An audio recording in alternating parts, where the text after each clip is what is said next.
নীলফামারীর ডোমারে ডাক্তারের অবহেলায় বেবি আক্তার নামে এক প্রসূতির মৃত্যু হয়েছে। তবে নবজাতক পুত্র সন্তান সুস্থ রয়েছে। এ ঘটনায় ৩ জনকে গ্রেপ্তার করেছে পুলিশ এবং ক্লিনিকটি সিলগালা করেছে উপজেলা নির্বাহী কর্মকর্তা।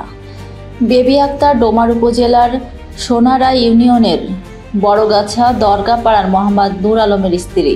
পরিবার জানান, শুক্রবার বিকেলে প্রসব ব্যথা উঠলে তাকে ডোমারের জনতা ক্লিনিকে নেওয়া হয়। সেখানে মহিলা চিকিৎসক রিজওয়ানা ইয়াসমিন কিছু পরীক্ষা করে জানান, রোগীর পেটে পানি না থাকায় সিজার করতে হবে। পরে তাকে ভর্তি করা হয়। শনিবার সন্ধ্যা ৬টায় অস্ত্রোপচারের মাধ্যমে এক পুত্র সন্তানের জন্ম দেন বেবি আক্তার। সিজারে উপস্থিত ছিলেন ডাক্তার রিজওয়ানা ইয়াসমিন, ডাক্তার নিহার রঞ্জন ও ওটি সহকারী বিপুল সরকার। তবে অপারেশনের পর রক্তক্ষরণ বন্ধ না হলেও যথাযথ চিকিৎসা না করায় অবস্থার অবনতি ঘটে। রাতেই বেবিকে রংপুর মেডিকেল কলেজ হাসপাতালে নেওয়া হলে সেখানে রবিবার ভোরে তাকে মৃত ঘোষণা করেন চিকিৎসক। রোগীর মৃত্যুর সংবাদ ছড়িয়ে পড়লে উত্তেজিত স্বজনরা ক্লিনিকে জড়ো হয়ে চিকিৎসকদের বিচারের দাবিতে বিক্ষোভ করেন। পরিস্থিতি নিয়ন্ত্রণে পুলিশ ও পরে সেনাবাহিনী উপস্থিত হয়। ঘটনার পরপরই ক্লিনিক কর্তৃপক্ষ পলাতক রয়েছেন। এ ঘটনায় পুলিশ ডাক্তার নাজমুস সাকিব, সেবিকা মোসাম্মদ সুমনা আক্তার ও সাদিয়া আক্তারকে গ্রেপ্তার করেছে।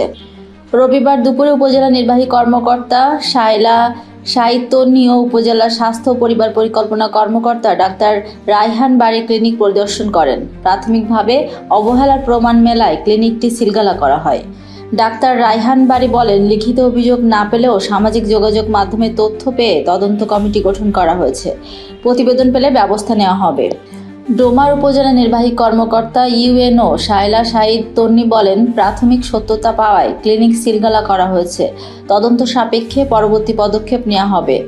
ডোমার থানার ভারপ্রাপ্ত কর্মকর্তা ওসি আরিফুল ইসলাম বলেন, নিহত মহিলার স্বামীর দায়ের করা মামলার প্রেক্ষিতে অভিযান চালিয়ে তাৎক্ষণিক ৩ জনকে গ্রেপ্তার করা হয়েছে।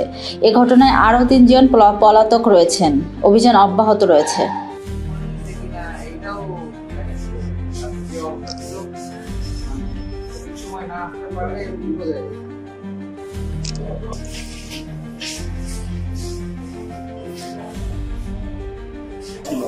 সাতটা থেকে 11টায় 4 ঘন্টায় কিন্তু রুগীটাকে ইচ্ছে করে রংপুরে নিয়ে যাওয়া লাগে। আমার মনে হয় যে এটা ক্লিনিক কর্তৃপক্ষ অবহেলা ছিল। যদি তারা নিয়ে যেত, আমার মনে হয় যে রুগীটা বাঁচানো ব্যবস্থা। এবং সবচেয়ে বড় কথা, আসলে দেখতে হবে যে যারা অপারেশন করে তাদের সে যোগ্যতা আছে। আমার মনে আমাদেরও কিছু ভুল আছে।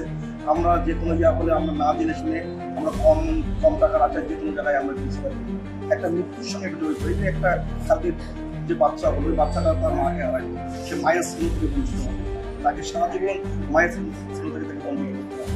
তাই আমি মনে করি যে এইভাবে আসলে ঊর্ধ্বতন কর্তৃপক্ষের অ্যাকশনে যাওয়া উচিত। যে ব্যাংকের ছাতার মতো ক্লিনিকগুলো হয়েছে, এগুলোর বিরুদ্ধে তাদের বিরুদ্ধে ব্যবস্থা করা।